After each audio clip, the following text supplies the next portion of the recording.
এখানে আমি লোটে মাছগুলোকে কেটে ধুয়ে নিয়ে নিয়েছি। এতে আমি হলুদ, জিরে আর সর্ষের তেল দিয়ে মেখে নিয়েছি। আমি এখানে টমেটো নিয়ে নিয়েছি দুটো। এভাবে আমি 4 ফালি করে কেটে নেব টমেটো দুটোকে।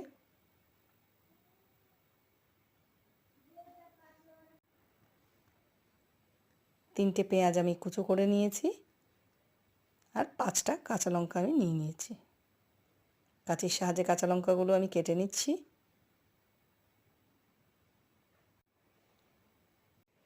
আগে থেকে মেখে রাখা মাছের মধ্যে আমি নুন দিয়ে দিলাম পরিমাণ মতো। পেঁয়াজ কুচোগুলো দিয়ে দিলাম। এবারে আমি কাঁচা লঙ্কাগুলো দিয়ে দেব।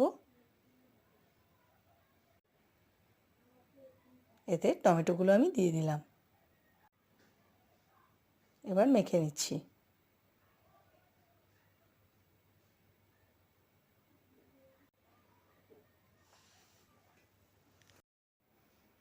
মিশ্রণটা মেখে আমি বেশিক্ষণ রাখবো না, মাখা শেষ হয়ে গেলেই আমি কড়াইতে দিয়ে দেব। কারণ লোটে মাছ এমনিতেই নরম হয়, তাই মেখে বেশিক্ষণ রাখা চলবে না। মাখানো হয়ে গেছে আমার। এবার আমি কড়াইতে তেল গরম হতে দিয়ে দিয়েছি। তেলটা গরম হয়ে গেছে। এবার আমি মাছগুলো ছেড়ে দিচ্ছি এর মধ্যে।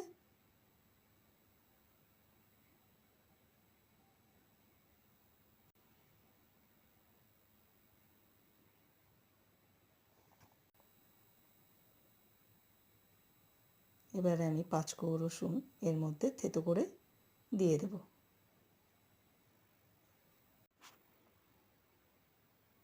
এবারে আমি ধনেপাতা কুচো করে এর মধ্যে দিয়ে দিলাম। অবশ্যই মনে রাখতে হবে, লোটে মাছকে বেশি নাড়াচাড়া করা যায় না, তাহলেই ভেঙে ঝুড়ো হয়ে যাবে। রেডি আমাদের লোটে মাছের চচ্চড়ি।